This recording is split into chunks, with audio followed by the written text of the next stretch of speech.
going? Good. Not as many people in here. Kind of cleared out. I was telling Rodney over there, when I get to do these things, I get so daggone nervous, you know, and people think, oh, you're nervous, talk. It is because, you know, anytime I get to speak to a group of coaches, I take it seriously in that, you know, the things that I say, I'm hopefully going to say something that can, you know, help you in some way to impact you, and then you can impact your players. You know, and so I do take it seriously. I'm not good at planning them, though. You know, I can't write out a long thing, have a PowerPoint for you to follow or something. You know, and I look up there, that picture there. That was there 2 years ago. I spoke here, and that was on YouTube. And so, it wasn't there in here then to listen to me speak then. Okay, great, because I didn't want you to hear the same type of stuff. And I'm gonna say some different things, but you know, I went back and I listened to that this morning just to see where, you know, what I talked about, but also, you know, I started thinking that things have really kind of changed a lot, you know, in the last 2 years. And when the way I got into coaching, and I want to tell you this just so you can kind of understand my mindset on the way I do or why I do what I do. I went to Stetson, you know, up in DeLand, and Stetson back then didn't even have football. They had intramurals, and I played intramural flag football. I was in a fraternity. I was just your Joe college student. You know, I had got a business degree from Stetson in management, and so I thought that's what I'm going to do. I'm going to be a businessman, and that's what my life's going to be. And I didn't realize until right when I was about to graduate that, man, this is just not going to make me happy. You know, I don't think that I'm going to enjoy life being a businessman and doing that. And so I prayed that God would give me some sort of a career that I could have an impact on other people, you know, to be significant in the lives of others. And one thing that I've always believed in, and I've tried to teach my sons, you know, I have 4 sons, 2 have played for me, one's playing for me now, one's on his way in, and then I have 3 daughters. But one thing I've always taught my children is to be significant rather than successful. You know, when you think about successful people, that may be having money or fame or prestige or possessions or whatever, wealth, but significance is different. Significance means that you're impacting positively the lives of other people.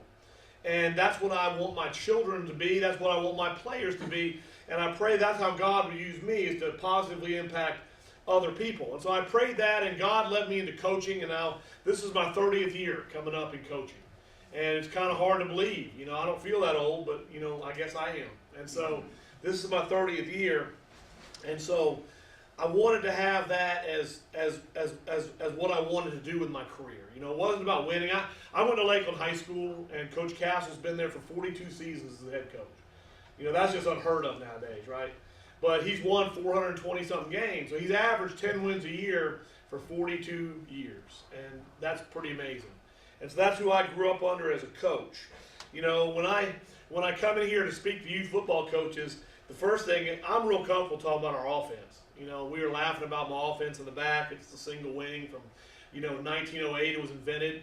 It kind of went out in the 40s, and we brought it back, and that's what we run. And people kind of laugh about it, you know. They run this Pop Warner offense. Well, yeah, Pop Warner invented the single wing. And so I've always thought, man, what a great offense that'd be for Pop Warner to run that, you know. But no one runs what we do. And when I think about youth football coaches, I think about, you know, the impact that you guys make on the kids, and you're sending them to us, and you're sending them to other places. And I'd like to talk about that, but, you know, when in the grand scheme of things, it's much better for me to talk about the things we do in our program to impact men and to build men. You know, when I gave that last talk, I looked it up. It was in August of 2016, and in 2014 we won a state championship. In 2015 we went 10-2. We lost to West Orange twice. That was the year West Orange had that really good team, and they went to the semifinals. So we lost to them twice, and so that was kind of a disappointing year. But at the same time, it was you know, to go 10-2 and feel disappointed, you know, that was, our standard was pretty high. And so what happened the next year really shaped me, because again, that day I remember sitting in the back and I listened to Rodney talk about defense. And I didn't know what I wanted to say, so I jotted down a few notes and this and that, and I talked about things that I felt were important. You know, I talked about hard work, and I talked about discipline, I talked about brotherhood, some things like that. And those were just things that came off my heart, you know, and I guess a lot of people saw it on YouTube. People told me they saw it, and I didn't even know it was being filmed. You know, Lone put it up there, and there it was. But the next season, okay, we went into that season, and we went undefeated in the regular season. And as a head coach, I've never been blessed to have been on that type of a team before. I've never been undefeated. You know, we'd won several state championships, but they were always where we came from, like a district runner-up, you know, and won a state championship with at least 2 losses. And so we went undefeated in the regular season, and we lost in the first round of the playoffs. We lost 40-39 to Timber Creek. And Timber Creek's a great program. Jimmy Buckridge does a great job. Mark Jackson is DC. They're classy guys. If you know them, they're first class. And we didn't lose because we played bad defense. We lost because we had cancer within our team. You know, we had a group of guys that were really good players, mostly seniors, and they would act to our face like they believed in the things that we were telling them were important, but in reality, they were living a different way. And in the locker room, they were dividing it up a different way. And you could just tell that that team, it had the talent to win a state championship, but it just came apart from the inside. We lost in the first round. And I was so low when that happened, I thought I'm probably never going to coach here again. I really thought it's time for me to move on. I've been there 15 years. Maybe they need to hear a new voice besides mine. And so I took some time off over Thanksgiving and then over the next couple weeks before Christmas. And what I did was I started thinking really seriously, what's important in this program? You know, maybe we've lost our way somewhat.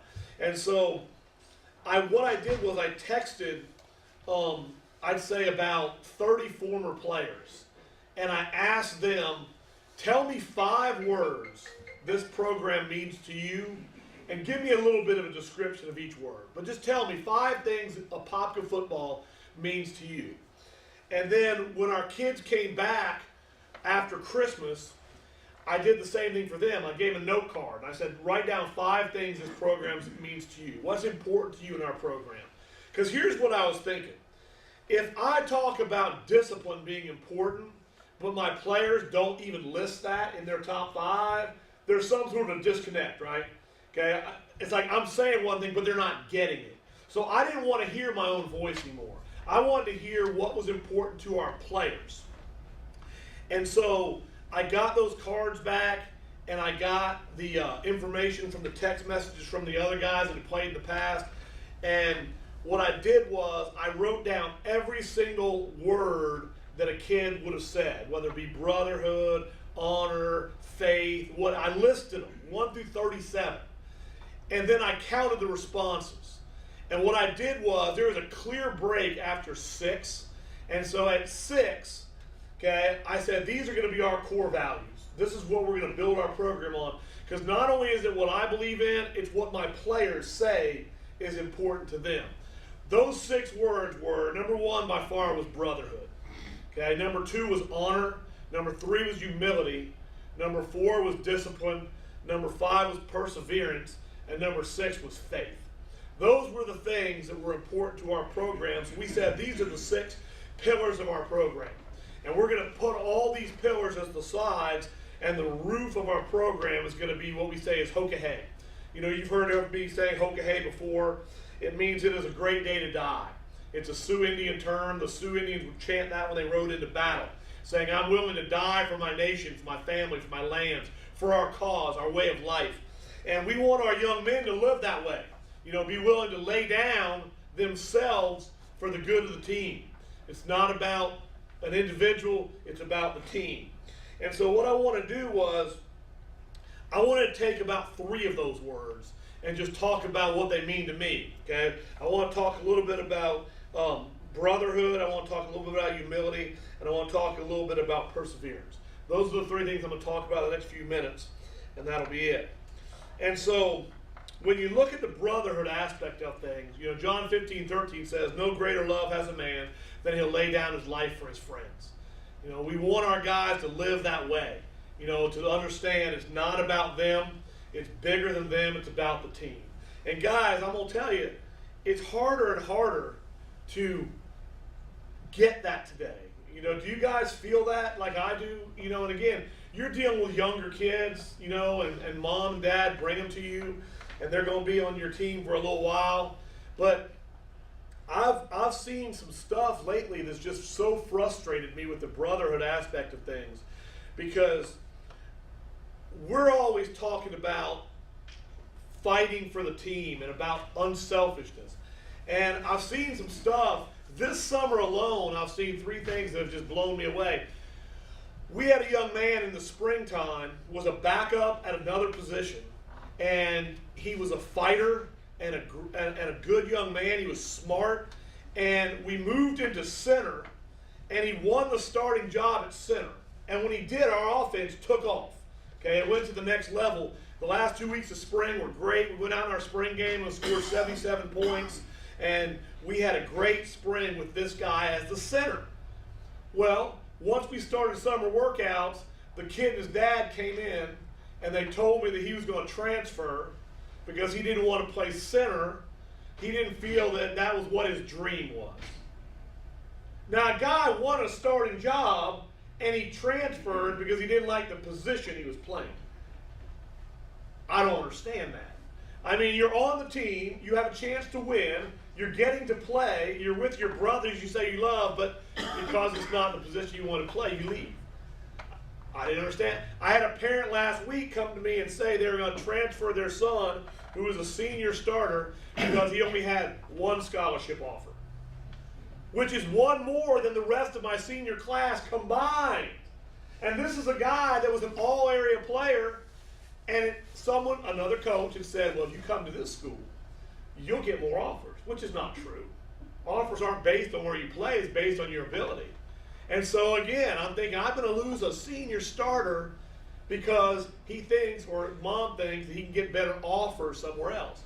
I just don't understand how it works. Had a parent tell me this one time. I told a young man he needed to be at a community service event. We go out and we clean up Zellwood, Plymouth, South Apopka every spring. We pick up trash, we move tires, we try to make our community better. Okay? When I told the mom he needed to be there at that event, okay, because we have 100 kids, they all go. Right? She told me, well, I'm sure other schools would love to have him. Do you guys see what's going on? And what's happened is this: the state of Florida has made this okay, because they made this rule that basically says you can go where you want. Now, the rule says that you got to have transportation, and the school you go to is under capacity, and there's not a lot of schools out there that are under capacity. But the parents will lie about an address, goes take them there. And so there's no one left who's going to fight for a position, who's going to fight for each other, who's going to fight for their brothers. There's no perseverance. You know, there's a verse in the Bible, Galatians 6:9 says, don't grow weary in doing good, for at the proper time you'll reap a harvest if you don't give up. But kids give up just like that. Nowadays, it's hard to discipline a young man, because if you discipline him, he's just going to leave. He's going to go somewhere else. So many schools in Orange County, you go where you want to go, they just kind of leave. And again, I think it's a hard deal, you know, because parents, you know, growing up, parents love their children, okay? And they don't always understand about when your child's playing football, he's part of something bigger than himself. You know, you learn a lot of life lessons in football. You know, when you look at basketball and baseball and those sports, kids love to play those things. You know what I'm saying? I'd love to go play hoops, right? I'd love to go play baseball, softball, whatever. No one wants to go out and play football in the dirt and hit each other in the summer. Okay? And so football is a very unpleasant game to practice. And then when it gets tough, now parents just say, we just need to go here. We'll just transfer you to this school. And so I think it's really hard to build a program nowadays. You know, and that's kind of frustrating. I think another side of perseverance that I think is tough, and we deal with this all the time, is this. I think, and I bet Rodney can speak about this really well, isn't it hard to fight complacency? You know, I mean, Coach, when's the last time y'all lost a regular season game? It's probably been a long time. And sometimes that's harder, okay, than when you're trying to build a program and get kids to be hungry and work up to being great. It's like it's easier to obtain something than to maintain it. You know, and I guarantee you, Rodney and other coaches have had great programs for years. It's hard to get the kids to focus because they feel like they've arrived. You know, and it's hard to get them to focus on getting better. I like to study successful programs, but what's weird is I don't often study football programs. Right now, I'm studying the New Zealand All Black rugby team. Have you heard that of them? Okay. They call them the All Blacks. They wear all black uniforms, and they've been the best rugby program in the world for at least 20 years. I mean, they are phenomenal. They very rarely lose. They're the ones that do the haka, okay, and they're a bad organization.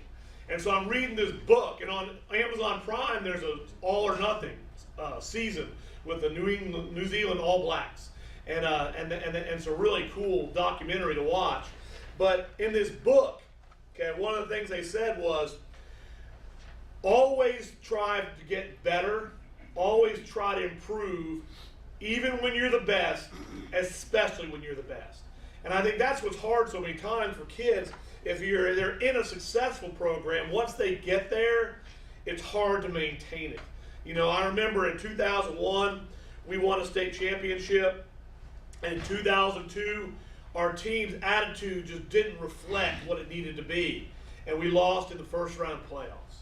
They couldn't maintain that level of hunger that they needed. It's really hard to go back to back. You know, we won it in 12, went back in 13 and lost it, went back in 14 and won it. You know, Rodney lost, you know, in a really painful way 2 years ago, went back this year and won it. It's hard to maintain that high level of success in any sport, in any business, because people get complacent.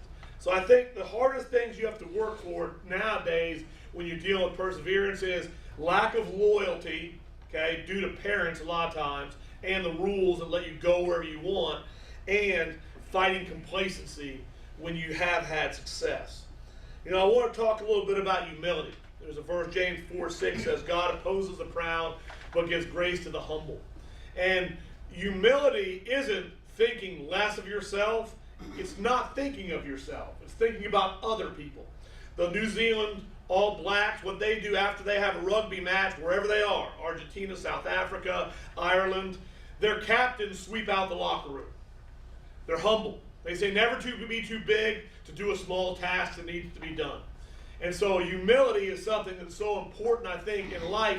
And when you think about people that are about me all the time, you see on Twitter, people putting stuff out there always about me. And it can even be about this. I am blessed to receive my 95th offer from Yukon State. That's still about me. You know, I've never understood the whole Twitter phase about putting your business out there for the world to see. Everybody wants to know about me. And you see that.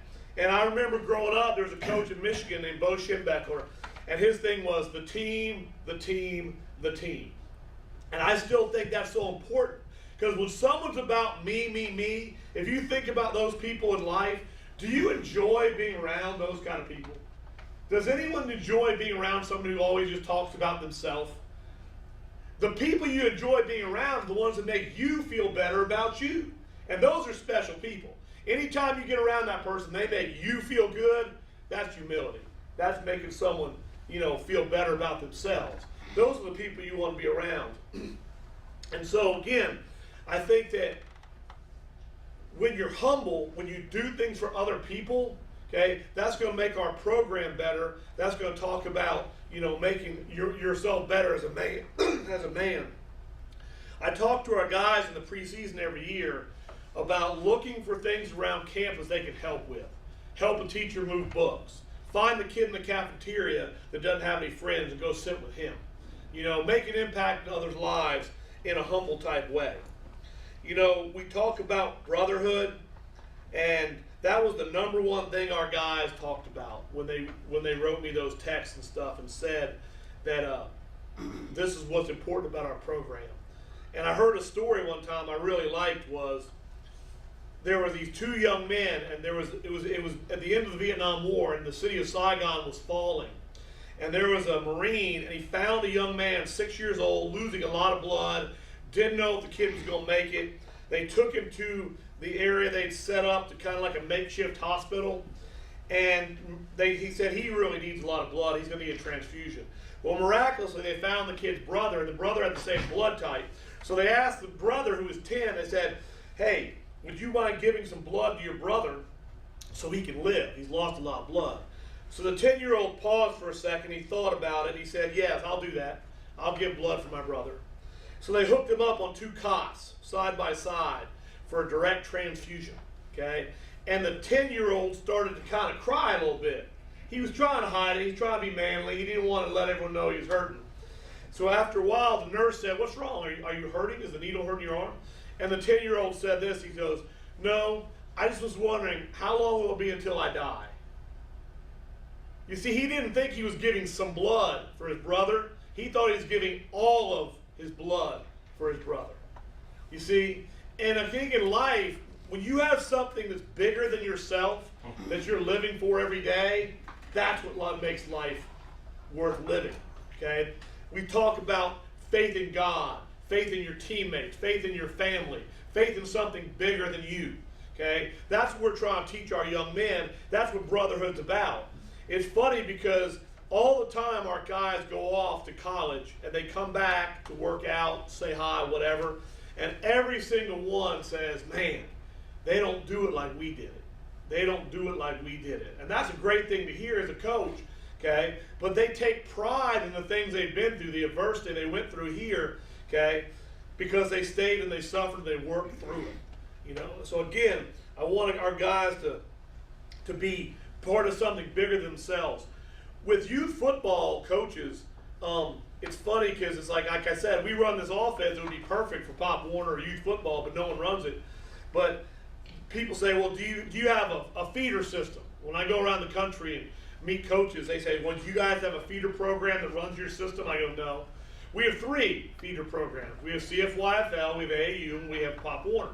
And so that's tough. You know, that's tough for you guys. It's tough for me because in Apopka, there's good talent. I'm not going to say we don't have talent, but when you divide it up by 3 and you divide the coaching up by 3, that's tough. You know, because youth football coaches, golly, it is such a huge position of responsibility. Because if you're a 9-year-old kid and you don't have a good youth football coach, the love of the game can go out the window. And so what I want our youth football coaches to do, if they were to ask me what I would like for them, is I would like it for them to make the game fun, okay, for the kids. I'd like them to teach them fundamentals.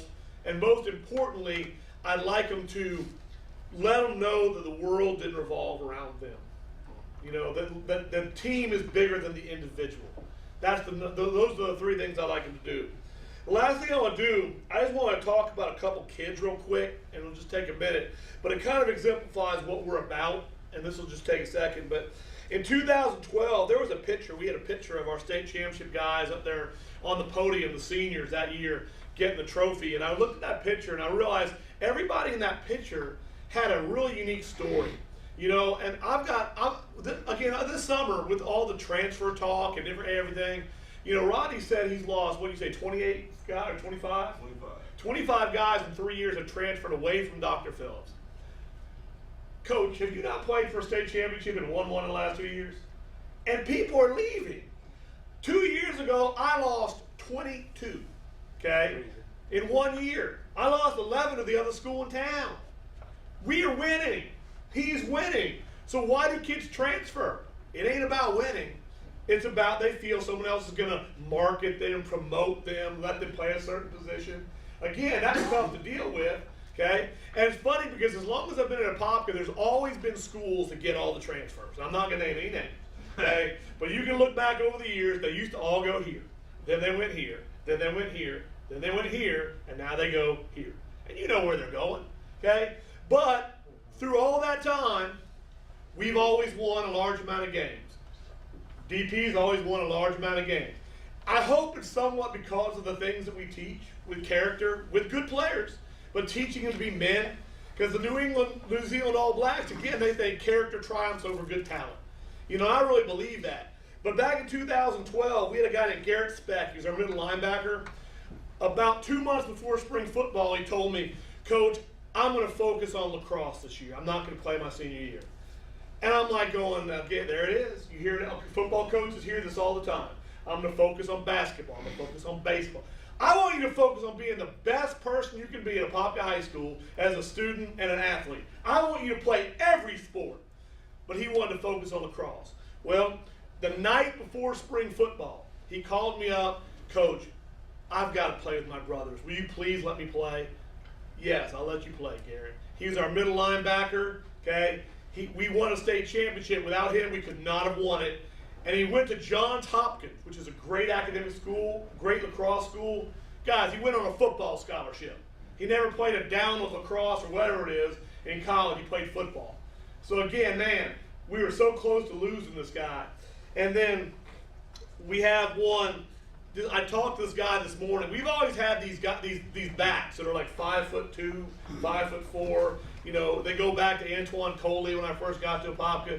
We had Deshaun Mass, he was 5'2". Cornelius Williams is 5'5". We got these little midget guys that play running back for us, right? So Jeffrey Blocker was on that team in 2012, and his whole junior off season, I would tell him, I'm going to have to get rid of you, Block. You know, you're just not what we need on our team. And every day at practice, I was so mean to him. I'd send the whole team to the pit just for Blocker, just to get his mind right, okay? Well, he finally got himself right. This 5'4" back rushed for 1,700 yards as a senior. His only year playing running back. Went off to Benedict College, okay? I talked to him this morning on the way here. He graduated with a 3.0 GPA with a business degree, and he's working in business now. I mean, I'm so proud of that guy. You know, and again, I've always said this, without adversity, there can be no great victories. And every year that we've won a state championship, we've had great adversity. We've had a turning point in the season where it was tough and our attitudes weren't right, and it turned. And then the last guy I want to talk about is this. His name's Trey Hendrickson. And after his junior year, he'd always had some problems at home with his home life. And we're going to help a kid with that. You know what I'm saying? We want to help with that. Well, then he started having problems in school, you know, being sassy to teachers, not good to other students. And finally, those problems seeped into football. And so I said to Trey, I said, listen, I'm going to have to get rid of you. You become a cancer. We put you in the pit for like 12 straight days. You're not getting better. You're making us worse. And so I removed him from the team. I didn't let him lift weights with the team. I put him up in the gym. And after, you know, at first he's thinking, yeah, right, he'll bring me back. I'm really talented, right? And so I didn't.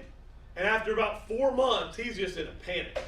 And so I said to him, I said, Trey, I'll tell you what I'm going to do. I'm going to let you be a manager.